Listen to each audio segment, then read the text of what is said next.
In the dim glow of a cozy Italian restaurant, Sarah's heart pounded like a war drum as she stood at the entrance, her three identical triplets, Lily, Mia, and Noah, clinging to her legs like little anchors.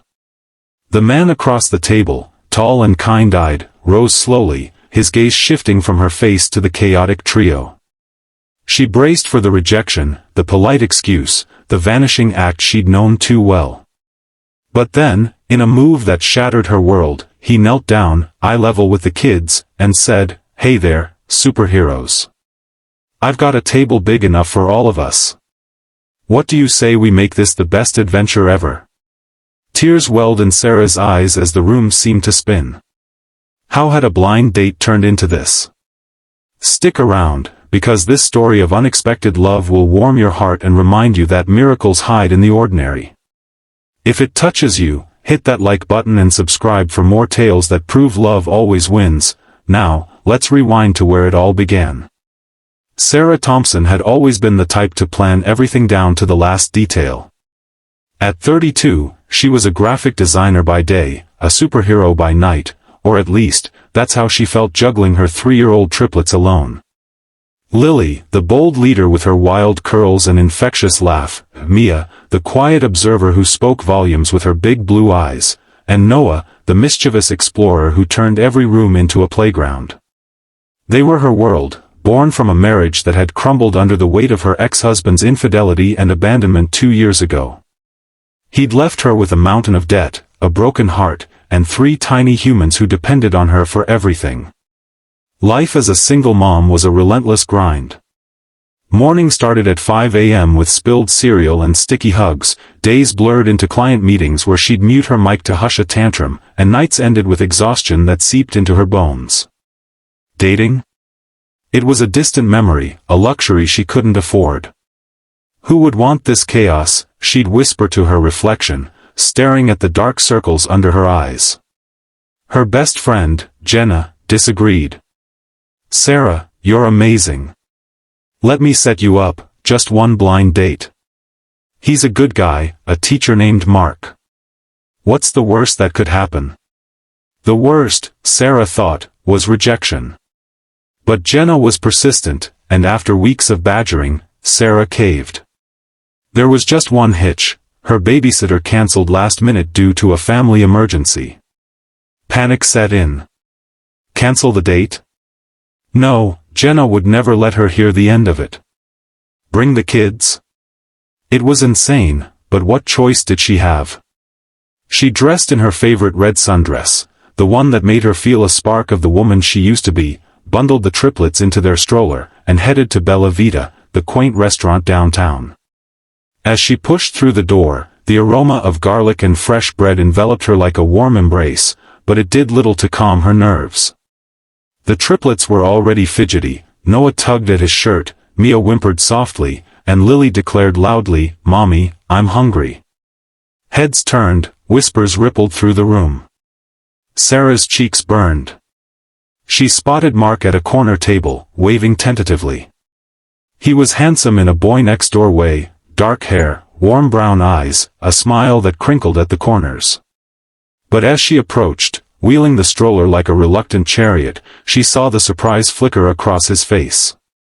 "Hi, I'm Sarah," she said, her voice steadier than she felt. "And these are my kids, Lily, Mia, and Noah." Babysitter bailed. "I totally understand if you want to reschedule or, not." Mark stood, his chair scraping softly against the floor. For a split second, time froze. Sarah's mind raced through the familiar script, the awkward pause, the forced politeness, the quick exit. She'd been here before, in coffee shops and parks, where potential dates saw her baggage and bolted.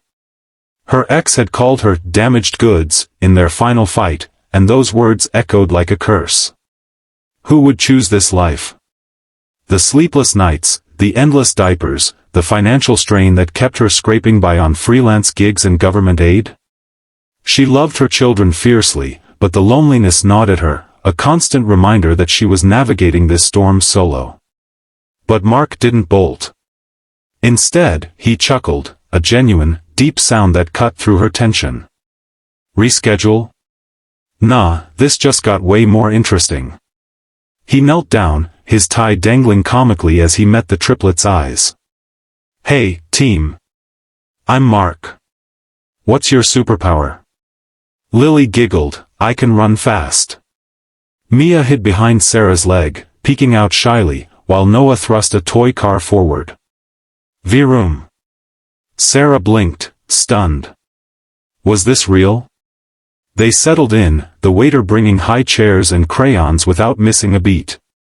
As the evening unfolded, conversation flowed like wine. Mark shared his story, a high school English teacher who loved poetry and coaching Little League. He'd lost his fiancée to cancer 3 years ago, a blow that left him wary of love but hungry for connection. I get it, he said softly, as Noah smeared pasta sauce on his shirt. Life throws curveballs. Mine taught me that family isn't about perfection, it's about showing up. The challenges hit early. Midway through appetizers, Mia started crying, overwhelmed by the noise. Sarah's instinct kicked in, she scooped her up, rocking her gently, apologizing profusely. I'm so sorry. This is why I don't do this. But Mark waved it off, pulling out his phone to play a silly kid song. No apologies needed. My classroom's basically a zoo, I've got this. He distracted Lily and Noah with napkin origami, folding them into boats and hats.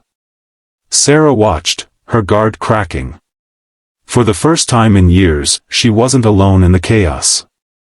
As entrees arrived, spaghetti for the kids, lasagna for the adults, the emotional depth deepened.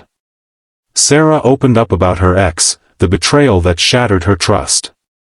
He left when the triplets were one. Said he couldn't handle it. I've been rebuilding ever since, but it's hard. I work from home, skip social events, just to keep us afloat. Her voice cracked, vulnerability spilling out. Mark listened, really listened, his hand reaching across the table to squeeze hers. That sounds exhausting. But look at them, they're thriving because of you. You're stronger than you know. Mark shared his own scars. Losing Emily, his fiancée, had plunged him into grief. I threw myself into work, avoided dates. Thought no one could understand the hole she left. But seeing you with these three? It reminds me life's about second chances. The triplets, sensing the shift, grew calmer. Lily climbed onto Mark's lap, doodling on his napkin. You funny, she declared. Sarah's heart swelled. It was a small moment, but it felt monumental. Dessert brought the turning point. Noah knocked over a glass, water spilling everywhere. Sarah jumped up, mortified, ready to call it a night. This is a disaster. We should go. Tears pricked her eyes, rejection loomed again. But Mark grabbed napkins, mopping up with a grin. Disaster? This is just Tuesday for me. Then, in a move that changed everything, he flagged the waiter. Can we get 3 gelatos to go? And maybe some for the road? Turning to Sarah, he said, how about we take this party to the park across the street? Less glass, more space for superheroes. They did. Under the streetlights, the triplets ran wild on the grass, chasing fireflies. Mark pushed them on swings, his laughter mingling with theirs. Sarah sat on a bench, watching in awe. Why aren't you running? She asked finally. Most guys would. He sat beside her, close enough that their shoulders brushed. Because I see you, Sarah. Not just the mom, but the woman who's fierce and kind. And these kids? They're a bonus, not a burden. My Emily always wanted a big family. Maybe this is fate's way of saying it's okay to try again. The night ended with sticky kisses and tired yawns. Mark walked them to their car, helping buckle the triplets in. Can I see you, all of you, again? He asked. Sarah nodded, tears of joy streaming. Yes. Absolutely. Over the next months, their story blossomed. Dates turned into family outings, picnics where Mark read stories in funny voices, zoo trips where he carried Noah on his shoulders. Challenges arose. Sarah's trust issues flared when Mark worked late, fearing abandonment. "What if you leave too?" she'd confess in quiet moments. He'd reassure her with actions, showing up for doctor's appointments, helping with bedtime routines. Once, when Sarah's freelance work dried up, leaving bills piling, Mark organized a community fundraiser through his school, refusing to let her struggle alone. The triplets adored him. Lily called him Uncle Mark at first, then just Marky. Mia, the shy one, blossomed under his gentle encouragement, reciting poems he'd taught her. Noah's energy matched Mark's, turning every day into an adventure. But the real test came 6 months in, when Sarah's ex resurfaced, demanding visitation rights out of spite. Legal battles loomed, draining her emotionally. Mark stood by her, attending court hearings, holding her through the nights she cried. "We're in this together," he'd say. Family fights for each other. Resolution came in waves. The court ruled in Sarah's favor, limiting the ex's involvement. Relieved, she and Mark grew closer, their bond forged in fire. On their 1-year anniversary, back at Bella Vita, this time with a babysitter, he knelt again, not just to the kids, but to her. "Sarah, will you marry me? And let me be the dad these superheroes deserve?"